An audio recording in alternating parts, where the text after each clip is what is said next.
Government کو دلچسپی ہے اس کو آگے لے کے چلیں، نہ فیڈرل گورنمنٹ کو دلچسپی ہے کہ اس کو آگے لے کے چلیں.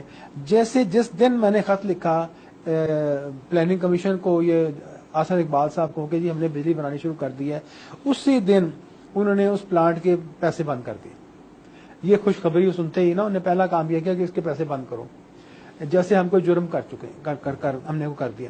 تو یہ اگر ایٹیچیوڈ ہے حکومت کا، اس سے صاف ظاہر ہوتا. اب انہوں نے اگر پیسے بند کیے ہیں تو میں نہیں سمجھتا کہ نواز شریف صاحب کو نہیں پتا، میں نہیں سمجھتا کہ اسحاق ڈار صاحب کو نہیں پتا ہوگا. اگر پیسے اتنی بڑی پروجیکٹ کے پیسے بند کیے ہیں تو وہ، اور سندھ کے میں واحد پروجیکٹ ہے پاور پروجیکٹ جو فیڈرل گورنمنٹ اس وقت کر رہی ہے سی پیک سے باہر. سی پیک کو چھوڑ دیں آپ، سی پیک تو آپ قرضہ لے کے بنا رہے ہیں.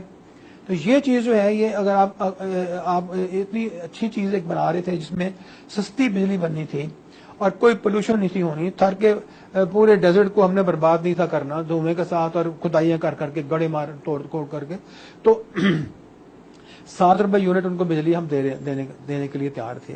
اور اتنی کیپٹل انویسٹمنٹ کم ہو رہی تھی اس میں. سندھ گورنمنٹ وہاں پہ بیٹھی ہوئی ہے، سندھ گورنمنٹ کو پتا ہے ہم کیا کر رہے ہیں. سندھ گورنمنٹ وہ ساتھ اینگرو کے پروجیکٹ میں لگی ہوئی ہے. اینگرو میں وہ مائننگ کرنے کی کوشش کر رہے ہیں. میں نے ان کو 50 دفعہ بتایا کہ مائننگ بہت مہنگی ہوگی اگر آپ کریں گے، اس سے جو بجلی بنے گی وہ بہت مہنگی بنے گی.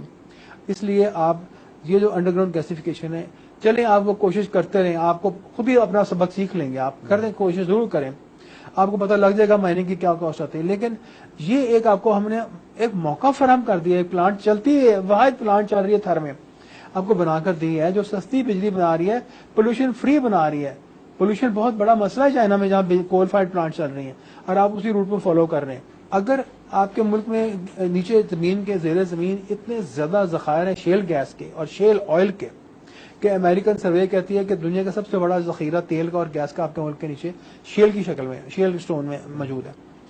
اور ڈرلنگ ہو رہی ہے اور یہاں پہ فارن کمپنیز ڈرلنگ کر رہی ہیں آئل کے لیے، تو ان کو شیل سٹون ہر قدم پہ ان کو شیل سٹون مل رہا ہے جس میں تیل سے بھرا ہوا ہے اور گیس سے بھرا ہوا ہے. لیکن کیا ہے، منسٹری آف پیٹرولیم نے ان کو کہا ہے کہ شیل گیس اور شیل آئل کو رہنے دیں، ہم گیس قطر سے خرید رہے ہیں. تو آپ اگر خریدنے میں چیزیں باہر سے اور اس ملک کو چلانے میں انٹرسٹڈ ہیں تو پھر اس کا مطلب ہے آپ کو اس ملک کی معیشت سے کوئی انٹرسٹ نہیں ہے.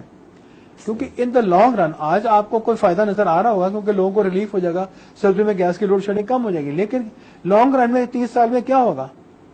30 سال میں یہ ہوگا کہ آپ نے اپنی شیل گیس سے 4 گنا قیمت پہ قطر سے گیس خریدی ہے، اور اس سے کیا آپ کی انڈسٹری پہ اور معیشت پہ برا اثر پڑا ہے. آپ کی تھنکنگ 5 سال کے لیے یا 3 سال کے لیے نہیں ہونی چاہیے کہ میں نے اگلی الیکشن جیتنی ہے. ہمارے ملک کے پولیٹیشینز کی تھنکنگ یہ ہونی چاہیے کہ 30 سال کے بعد پاکستان کو ہم نے یہاں سے اٹھا کے کہاں لے کے جانا ہے. یہ نہیں ہونا چاہیے امیڈیٹلی ایسے کام کریں کہ جو لوگوں کو پسند ہے اور فوراً ہم پاپولر ہو جائیں اور اگلی الیکشن جیت جائیں. یہ سوچنا چاہیے کہ پاکستان کو 25 سال بعد یا 10 سال بعد یا 20 سال بعد ہم کہاں لے کے جائیں گے اور پاکستان جہاں سے وہاں پہنچنا چاہیے.